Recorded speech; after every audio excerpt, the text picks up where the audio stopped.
Hello everyone, मैं बलदेव सिंह रंधावा। आज बात करेंगे जूरिस्प्रूडेंस विधि शास्त्र के सिलेबस के बारे में और जानेंगे कि यह हमारे निजी जीवन के साथ जितने भी लॉज या कानून हम एकेडमिक के तौर पर पढ़ते हैं उनके साथ ये कैसे जुड़ा हुआ है। लिटरली यदि हम बात करें तो जूरिस्प्रूडेंस दो शब्दों से मिलकर बना है। Juris mean law, prudence mean knowledge, study and science of law.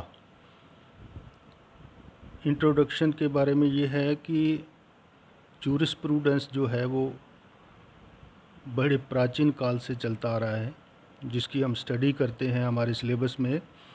वह सामान्यतः सुकरात के काल से यानी आज से लगभग 2400 वर्ष पहले से माना जाता है और आज तक इसमें परिवर्तन हो रहे हैं।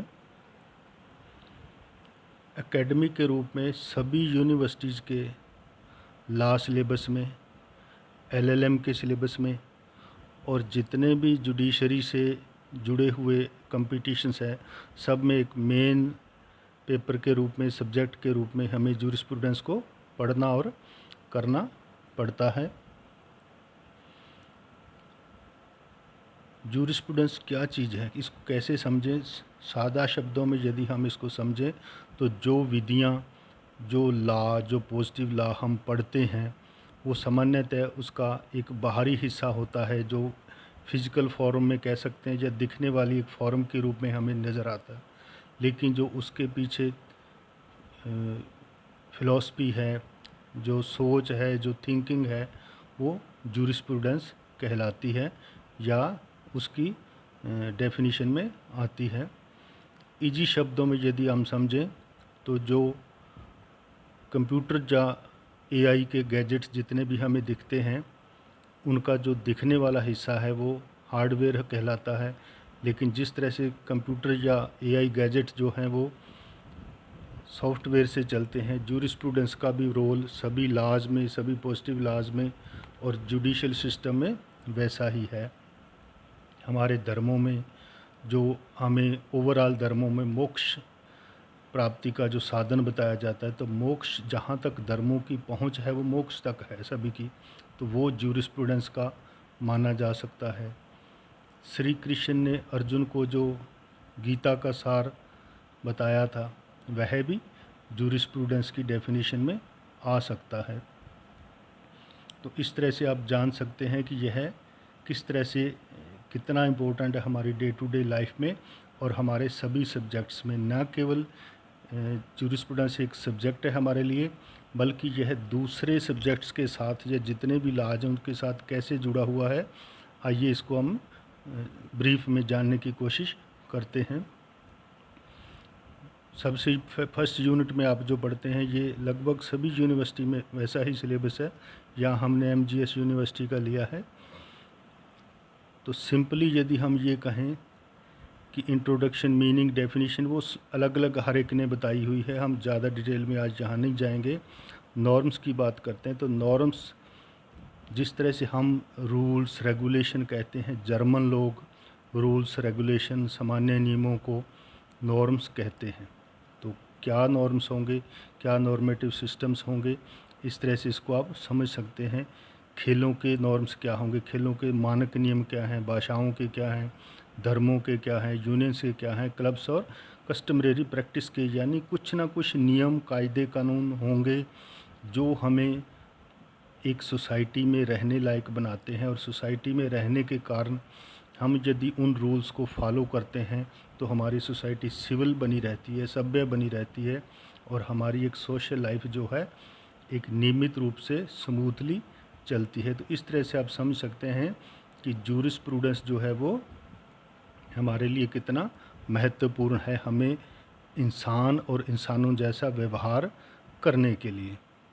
फिर आता है लीगल सिस्टम। तो legal system as a normative order, जितने भी लीगल सिस्टम्स हैं, विधिक तंत्र हैं, वो एक देश के अलग अलग देशों के, उनको ये बताया गया है कि क्या वो भी नॉर्मेटिव ऑर्डर, हाँ वो भी एक व्यवहारों का, मानकों का एक समूह है। जिस तरह से किसी भी देश का, सोसाइटी का होता है, तो लीगल सिस्टम एक नॉर्मेटिव ऑर्डर है, और यहाँ है कि इनमें अंतर और डिफरेंस कितने हैं, यानी एक सिस्टम में और एक सिस्टम के द्वारा सामान्य व्यवहारों के।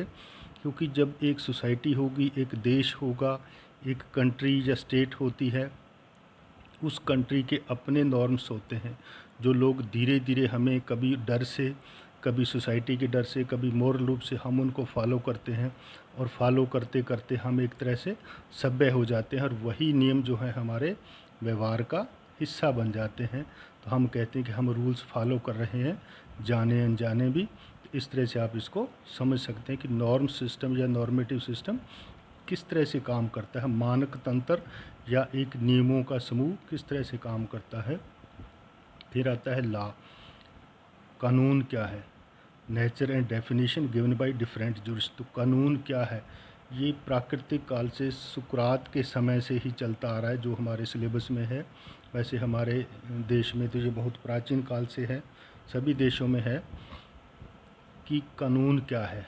लगभग 15 से 20 जो डिफरेंट जूरिस्ट्स हैं, जो सुकरात जो सबसे पहले माने जाते हैं, नेचुरल हिस्ट्री के school, natural school of history के जो प्रतिपादक हैं, वहाँ से लेकर आज तक के जो लेटेस्ट जो हमें हाफिल्ड पढ़ना है, जिनकी डेथ 2000 में हुई है, वो भी हमारे सिलेबस में आता है। तब तक लेकर विभिन्न जूरिस्ट ने लॉ की क्या डेफिनेशन दी है, क्या प्रकृति दी है, और किस किस तरह की उन्होंने डेफिनेशन, परिभाषाएं और क्या क्या नियम कायदे बनाए हैं, वो सारी चीज़ें हमें यहाँ पढ़नी है।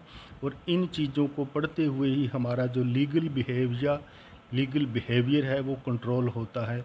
उसी के द्वारा एक समाज अपने अपने दायरों में, अपने अपने नियमों में, कानूनों में, कायदों में सिमटा रहता है, और हम मानते हैं कि वो समाज इस तरह से करता है। असल में उस समाज के कानून होते हैं, और कानूनों के पीछे जूरिस्प्रूडेंस एक तरह से फिलॉसफी के तौर पर काम करता रहता है, जो दिखता नहीं लेकिन सब जगह होता है। दूसरी यूनिट में है स्कूल्स ऑफ जूरिस्प्रूडेंस।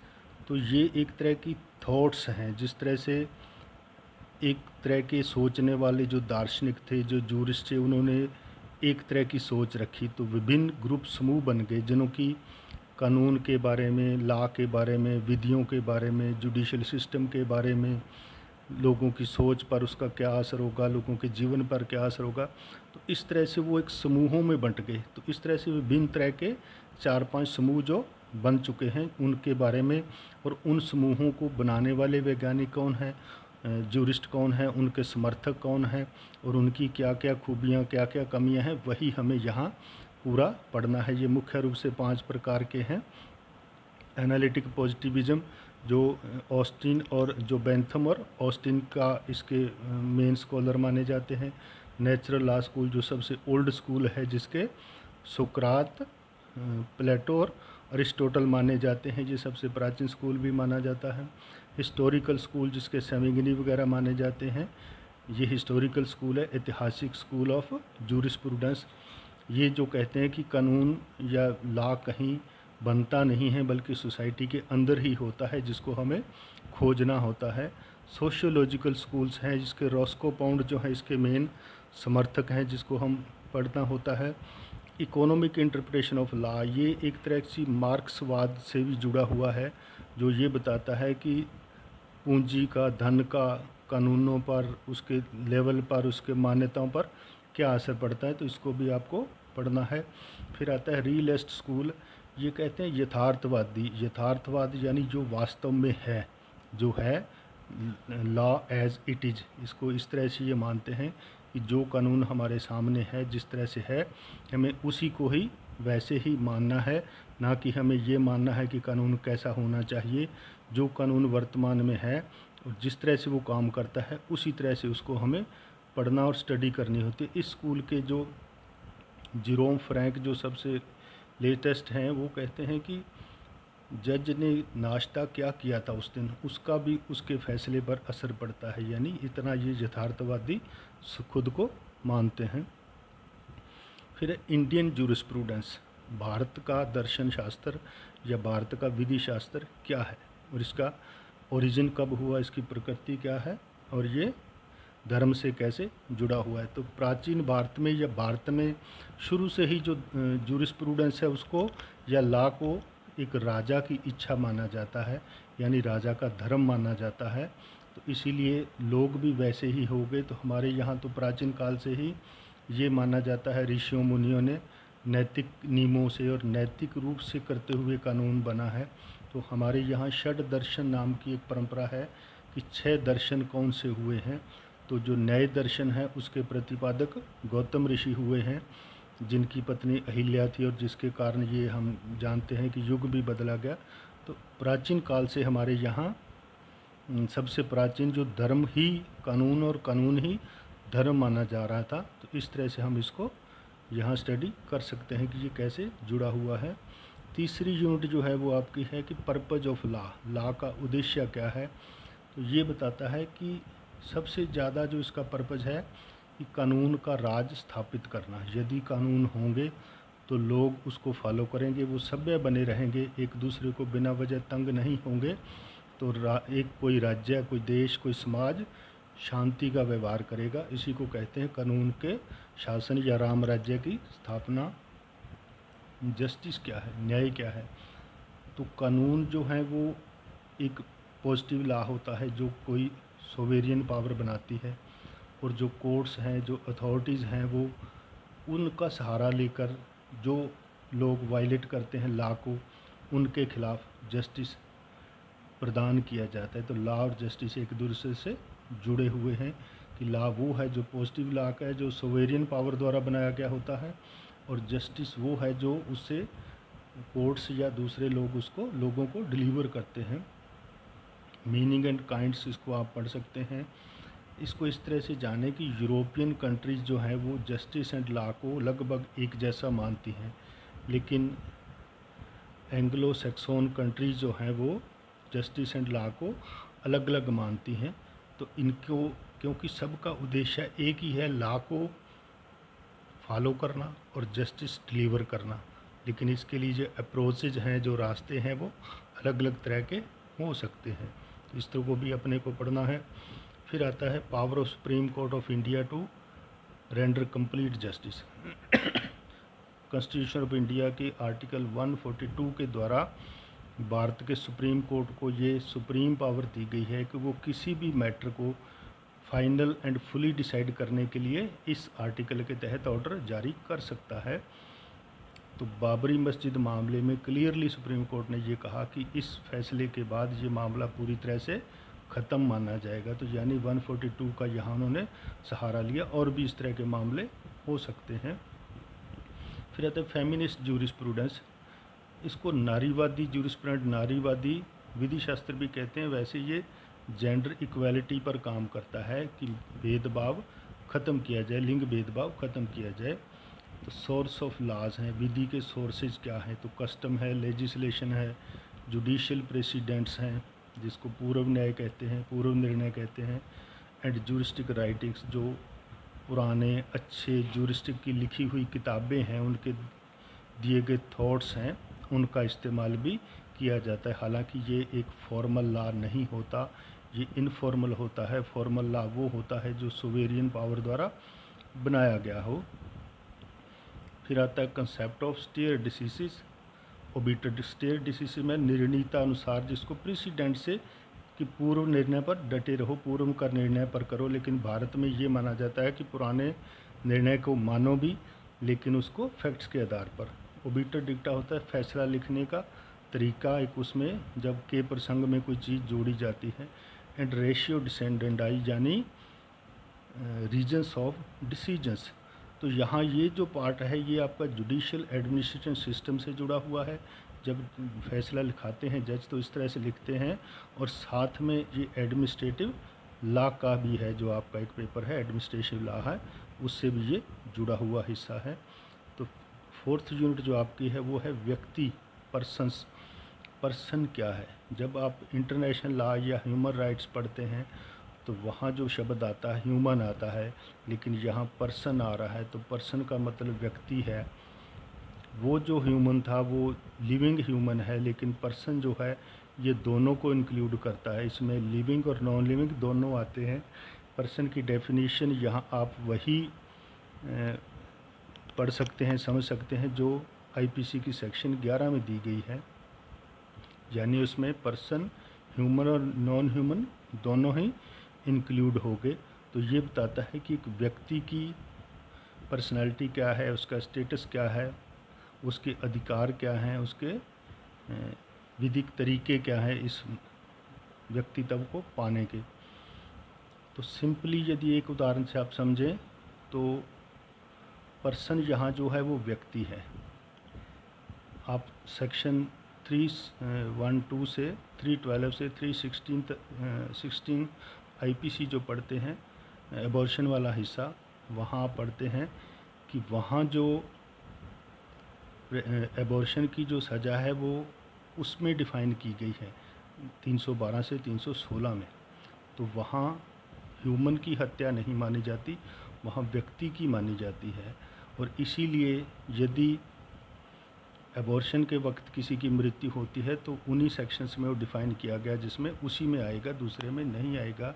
लेकिन यदि शिशु का जो कोई हिस्सा है, माँ के शरीर से जब एक कोई अंग भी बाहर आ जाता है तो फिर वो पर्सन जो है वो ह्यूमन में चेंज हो जाता है और फिर उसको जो उसकी जो किलिंग है वो कल्पेबल होमिसाइड में आएगी।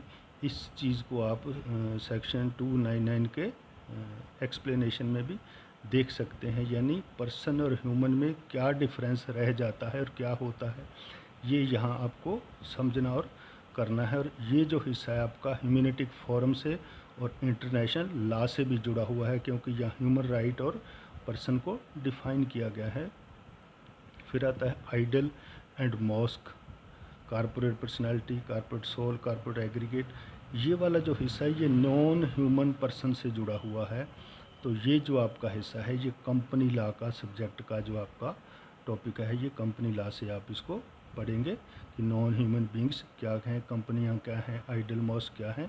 ये सारे नॉन ह्यूमन हैं, उनके राइट्स और कैसे हैं और उनकी फॉर्मेशन कैसे होती है, कॉरपोरेट सोल और कॉरपोरेट एग्रीगेट का फॉर्मेशन कैसे होता है, कंपनी का निर्माण कॉरपोरेशन का कैसे होता है। फिर आता है पोजेशन। पोजेशन का मतलब होता है किसी चीज़ पर, किसी फिज़िकल चीज़ पर अपना क्लेम करना कि इस चीज़ पर मेरा कब्जा है, ये चीज़ मेरी है, उसको पोजेशन कहा जाता है। इसकी अवधारणा क्या है? अवधारणा ये है, कंसेप्ट ये है कि जब इस तरह से हमारी चीज़ों पर हमारा अधिकार होगा किसी व्यक्ति का, तो दूसरे को वो उससे अलग कर सकेगा या करने की उसमें पावर होगी। और इस तरह से दोनों का एक कंसेप्ट क्लियर होगा कि ये मेरा है, ये तेरा है, और समाज में शांति बनाए रखने का ये काम देगा। तो कंसेप्ट क्या है, काइंड्स ऑफ पोजेशन कितने होगा, इंटेलेक्चुअल प्रॉपर्टी क्या है, प्रॉपर्टी क्या है, ओनरशिप क्या है, ओनरशिप टाइटल से जुड़ी रहती है। और इसके पीछे relation between possession and ownership, ये वाला जो हिस्सा आपका प्रॉपर्टी लॉ का है, जो आपका दूसरा सब्जेक्ट है, उसमें ये सारी चीज़ें आपको यदि समझ आती हैं तो वो पार्ट आपका पेपर आपका तैयार होता है। यानी कब्जा क्या है, पोजेशन क्या है, अवधारणा क्या है, कब्जे के प्रकार कितने होते हैं, कॉर्पोरियल, इनकॉर्पोरियल, ओनरशिप क्या है, ओनरशिप जो है वो लीगल राइट होता है, तो वो व्यक्ति कब्जे में ना हो तो भी उसका लीगल राइट माना जाता है। तो relation between possession and ownership, ownership और पोजेशन में रिलेशन क्या होता है, तो जिसका पोजेशन है वो ओनर हो भी सकता है, नहीं भी हो सकता। तो पोजेशन जो है वो डायरेक्ट भी हो सकता है, इनडायरेक्ट भी हो सकता है, इमीडिएट भी हो सकता है और मीडिएट पोजेशन भी हो सकता है। ये सारी चीज़ें प्रॉपर्टी लॉ से जुड़ी हुई, जिसको आप टीपी लॉ भी कह सकते हैं, ट्रांसफर ऑफ प्रॉपर्टी लॉ। तो ये वाला टॉपिक है, उस पेपर का हिस्सा है। फिर आती है 5th unit, concepts of legal rights. विधिक अधिकार क्या है? तो लीगल राइट्स वो होते हैं जो स्टेट द्वारा अपने नागरिकों को प्रदान किए जाते हैं। यानी इसके लिए ज़रूरी है कि एक स्टेट का होना, जो स्टेट होगी, स्टेट सोवेरियन होगी, तो सोवेरियन स्टेट ही अपने नागरिकों को legal rights, certain legal rights दे सकती है। और उनके प्रकार क्या क्या होंगे, राइट्स हैं, ड्यूटी कोरिलेशन होगा, तो जो राइट्स हैं वो जहाँ राइट्स होंगे वहाँ ओब्लिगेशन भी होगा, राइट्स एंड ड्यूटी होगा, एबिलिटी, डिसेबिलिटी होगा, इम्यूनिटी होगा। तो ये सारी चीज़ें, ये जो चीज़ें आप पढ़ते हैं इसको ज्यूरल कॉन्ट्राडिक्ट कहते हैं, ज्यूरल कॉन्ट्राडिक्टी और ज्यूरल अपोजिशंस में इस हिस्से को पूरी तरह से पढ़ा जाता है। ये प्रॉपर्टी राइट्स भी होते हैं, सिविल राइट्स भी होते हैं, इम्यूनिटी भी इसी में आती है। एक उदाहरण के रूप में दिल्ली जुडिशरी की एक जज है मैडम कामनी लाऊ। तो एक केस को जहां वीमेन विक्टिम के ख़िलाफ़ कोई मामला था, तो उस केस को डिसाइड करते हुए वहाँ एक वर्जन आया अपोजिट पार्टी की तरफ से कि महिलाओं को जो या लड़कियों को अपने जो कपड़े हैं वो सोबर तरीके के पहनने चाहिए। यदि वो अनसोबर तरीके के कपड़े पहनती हैं तो उससे जो मेल्स हैं वो सेक्सुअल अटैक करने के लिए इंड्यूस होते हैं। तो मैडम ने जो फैसला दिया उसने कहा कि महिलाएं या लड़कियां किस तरह के कपड़े पहने ये उनकी एक इम्यूनिटी है। तो जहाँ इम्यूनिटी होगी वहाँ दूसरे को कोई राइट सामने वाले को नहीं होगा। तो कपड़े पहना उनकी इम्यूनिटी है, उनकी पसंद है, वो किस तरह के मर्जी पहने, उनकी इस चॉइस पर रोक नहीं लगाई जा सकती। इसको इस तरह से समझें कि जहाँ इम्यूनिटी होगी वहाँ सामने वाले के पास कोई राइट नहीं होगा। ये इम्यूनिटी विदेशी राजदूतों को, फॉरेन काउंसलर्स को भी दूसरे देश में होती है, और दूसरे देश में यदि वो कोई अपने काम से जुड़ा हुआ अपराध या कोई काम होता है तो उनको वहाँ की पुलिस गिरफ्तार नहीं कर सकती। तो ये भी लीगल राइट से जुड़ा हुआ है। तो इम्यूनिटी, एबिलिटी, डिसेबिलिटी, इस तरह इसको आप जब समझते हैं तो हमें पता चलता है कि सिविल राइट्स, जितने भी सिविल राइट्स हैं वो सारे इस लीगल राइट्स के अंतर्गत आते हैं। प्रोप्राइटरी राइट्स भी इसके अंतर्गत आते हैं, और इम्यूनिटी वाला टॉपिक इंटरनेशनल लॉ के अंतर्गत आता है। तो इसलिए सारे जो राइट्स हैं और सारे जो तीनों चारों लॉज हैं, सिविल राइट्स सारे, वो सिविल राइट्स किसी भी तरह के हो सकते हैं। जो हमें सिविल विधियाँ जितनी भी पढ़ते हैं वहाँ सिविल लॉज होते हैं, सिविल राइट्स होते हैं, और इंटरनेशनल लॉ में जुड़ा हुआ होने के कारण ये आपका उस पेपर का हिस्सा बन जाता है। लेबर लॉज के जो आपके पेपर हैं वहाँ भी जो लेबर्स को या कर्मचारियों को जो मिलते अधिकार, जितने भी मिलने वाले उन कानूनों में जो राइट्स हैं वो सिविल राइट्स हैं, कर्मचारी और एम्प्लॉय और एम्प्लॉयर का रिलेशन होने के कारण। तो इसलिए लेबर लॉ से भी ये जुड़ा हुआ हिस्सा आ जाता है। और जब दो लोग आपस में कोई कॉन्ट्रैक्ट करते हैं, कुछ करने या ना करने को एग्रीमेंट करते हैं, तो ये कॉन्ट्रैक्ट लॉ की डेफिनेशन भी आता है। तो ये सारे जितने भी लॉज हैं, जितने भी सिविल लॉज जो आप पढ़ते हैं वो सारे इन्हीं राइट्स के द्वारा, क्योंकि लीगल राइट्स जो बनते हैं वो कानून द्वारा प्रदान किए। कॉन्ट्रैक्ट लॉ सोवेरियन पावर ने बनाया, यानी सरकार ने बनाया, और उसमें दिए गए अधिकार और बाध्यताएं, राइट्स एंड ड्यूटी, ऑब्लिगेशन से एक दूसरे को काम करने को वहाँ फोर्स करते हैं। तो इसलिए वो सिविल राइट की डेफिनेशन में आते हैं। तो यदि ये चीज़ आपको समझ आती है तो फिर सारे का सारा आपको समझ आता है। फिर आता है title, property, concept and kinds of property. तो ये किसी प्रॉपर्टी या किसी चीज़ के ओनरशिप एंड पोजेशन से जुड़ा हुआ है। पोजेशन होना अलग बात है, ओनर होना, और ओनर है तो उसके पास उसका कोई होगा कि आपका इस पे क्या राइट है। तो जब वो कहेगा मैं इसका मालिक हूँ, किराएदार हूँ, मेरे पास मॉर्गेज है, तो वो जो चीज़ है उसको टाइटल कहा जाएगा, यानी उसका शीर्षक होगा। जैसे हमारा नाम हमारा टाइटल होता है, इसी तरह से किसी प्रॉपर्टी, किसी चीज़ पर कब्जे के रूप में जो आप अधिकार शो करते हैं उसको टाइटल कहा जाता है। जैसे आपके पास बाइक है तो आप कहेंगे मैंने बाइक मांगी है, यानी आप उधार चला रहे हैं, आपने किराए पर ली है, या आप मालिक हैं। तो उस तरह से टाइटल जो शो होगा वो टाइटल कहलाता है। तो टाइटल प्रॉपर्टी से रिलेटेड डायरेक्ट होता है। तो इसलिए ये टॉपिक आपका फिर प्रॉपर्टी लॉ से जुड़ा हुआ है, या ट्रांसफ़र ऑफ प्रॉपर्टी लॉ या प्रॉपर्टी लॉ से जुड़ा हुआ है। फिर आता है लाइबिलिटी। लाइबिलिटी मीन किसी को लाइबल ठहराना, किसी काम के लिए किसी ने कुछ अच्छा या बुरा किया है तो उसकी लाइबिलिटी भी उसको फेस करनी होगी कि उसने अच्छा किया या बुरा किया। तो लाइबिलिटी इम्पोज़ की जाती है दूसरे पर यदि उसने सिविल रॉन्ग किया। जब सिविल रॉन्ग किया तो वहाँ टॉर्ट्स या लॉ ऑफ टॉर्ट अप्लाई होता है। तो लॉ ऑफ टॉर्ट अप्लाई होने के लिए यदि आप कहें कि उसने आपका नुकसान किया तो आपको साबित करना होगा कि उसकी लाइबिलिटी थी। पहले आप उसकी लाइबिलिटी साबित करेंगे, फिर वो साबित हो गई तो तब आप उससे क्लेम मांग सकेंगे। तो इस तरह से ये लॉ ऑफ टोर्ट्स का हिस्सा है। डैमनम सिने इंजूरिया, इंजूरिया सिने डैमनम आपने फर्स्ट ईयर में पढ़ा। तो ये आपका लॉ ऑफ टोर्ट्स से जुड़ा हुआ हिस्सा है।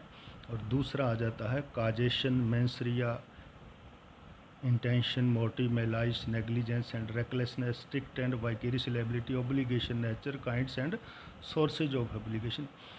ये वाला जो हिस्सा है जहाँ मेंसरिया और एक्टसरिया इंटेंशन आता है, ये सीधा क्राइम्स लॉ से जुड़ जाता है। और अपने यहाँ क्राइम लॉ मेन जो है आईपीसी है। तो आईपीसी का जो फर्स्ट यूनिट आप पढ़ते हैं उसमें ये सारा कुछ आपको पढ़ना है। और यदि ये आपको समझ आ जाता है तो आपको आईपीसी समझ आने लग जाएगी, क्योंकि आईपीसी इन्हीं पर टिकी हुई है। किसी ने अपराध किया तो उसका इंटेंशन क्या था, क्या अपराध करना चाहता था, नहीं करना चाहता था, कैसे था, इंटेंशन क्या था, मेंसरिया था, बैड इंटेंशन था, रॉन्ग इंटेंशन था, गलत था, और लाइबिलिटी कितने की थी, कितने की नहीं थी, जॉइंट लाइबिलिटी थी या इंटेंशन जॉइंट था, उस क्राइम की नेचर क्या थी। इन चीज़ों को समझते हुए यदि हम उसको जनरल एक्सेप्शंस के अंदर जो आपकी 76 से 106 में आती है उनमें उनको इधर उधर कर पाएंगे तो फिर हमें पूरी की पूरी चीज़ आईपीसी की जो समझ आने लग जाएगी। तो आईपीसी या क्राइम लॉ जो है, क्राइम्स लॉ है, वो इससे जुड़े हैं। तो इस तरह से ये आपका आईपीसी से जुड़ा हुआ हिस्सा है जो आपका शायद दूसरा पेपर है। फिर आता है प्रोसीजर। अब ये जो हिस्सा है ये असल में प्रोफेशनल एकेडमिक प्रोफेशनल डिग्री से यानी थर्ड ईयर की डिग्री से जुड़ा हुआ है। प्रोसीजर जब पहले 2 साल में आपने पढ़े सिविल और क्रिमिनल लॉस, तो वहाँ जो होगा फाइनल में आपका ये पेपर पढ़ते हैं इसको प्रोसीजर लॉ को। Difference between substantive and procedure law. तो सबस्टेंटिव कहते हैं मौलिक विधि, जो मूल विधि होती है जो राइट्स एंड ओब्लिगेशन तय करती है, जैसे कॉन्ट्रैक्ट लॉ है, हिंदू लॉ है, आईपीसी है, ये मौलिक विधि है, सबस्टेंटिव लॉ है। और यदि इनके बीच में किसी व्यक्ति ने दूसरे ने गलत या सही किया तो उसको कैसे रेमेडी उससे ली जाएगी, उसको जो फॉलो किया जाएगा वो प्रोसीजर लॉ होंगे, जो CrPC, CPC and evidence law जो आपके फाइनल ईयर के पेपर्स हैं उनके द्वारा मामला कोर्ट में जाएगा, पुलिस के द्वारा से होते हुए कोर्ट या पुलिस में सीधा तो वहाँ जाएगा। और तब वो कोर्ट जो है इन लॉज को फॉलो करते हुए रेमेडी देती है। तो कोर्ट कैसे काम करती है ये वहाँ का हिस्सा है। तो प्रोसीजर लॉ से जुड़ा है। और रेमेडियल लॉ है, जो रेमेडी कहते हैं उपचार को, रेमेडियल लॉ से।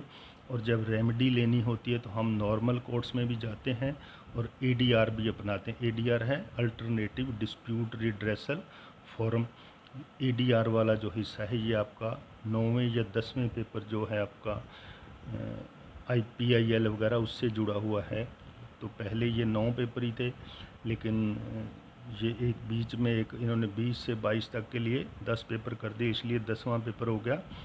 तो ये भी प्रोसीजर लॉ से जुड़ा हुआ है, यानी ये भी आपका 9वां या 10वां पेपर है, उसका जुड़ा हुआ प्रोसीजर है, वहाँ आपको पढ़ना है।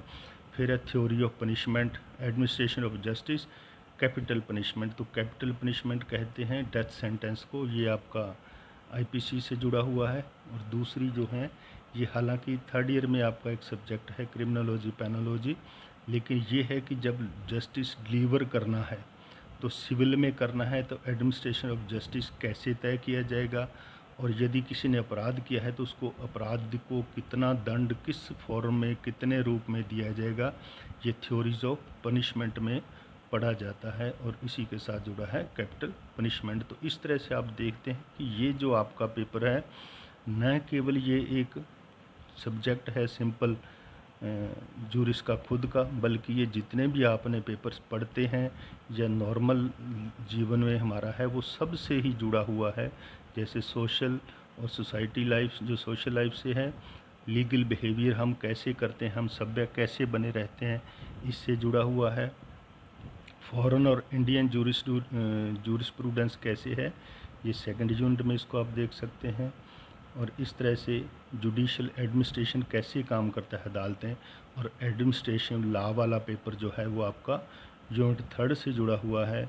और ह्यूमैनिटिक फॉरम और इंटरनेशनल लॉ वाला जो टॉपिक है वो आपके यहाँ यूनिट 4 के इस हिस्से में है। इसमें आपका 4 के जो दूसरे हिस्से में यहाँ कंपनी लॉ का मैटर जो आपको पढ़ना है वो सब्जेक्ट है, और फिर इसके बाद प्रॉपर्टी लॉ का सब्जेक्ट है, और फिर यहाँ आपका लेबर लॉज, कॉन्ट्रैक्ट और इंटरनेशनल लॉ का है, फिर प्रॉपर्टी लॉ का है, यहाँ टॉर्टियस लॉ या लॉ ऑफ टॉर्ट्स का पढ़ना है, और ये वाला आपका आईपीसी से जुड़ा हुआ है, और यहाँ प्रोसीजर लॉ है, और यहाँ जस्टिस एडमिनिस्ट्रेशन या एडमिनिस्ट्रेटिव लॉ से जुड़ा हुआ है। और ये देखें कि ये सारी बातें हवा में नहीं हैं।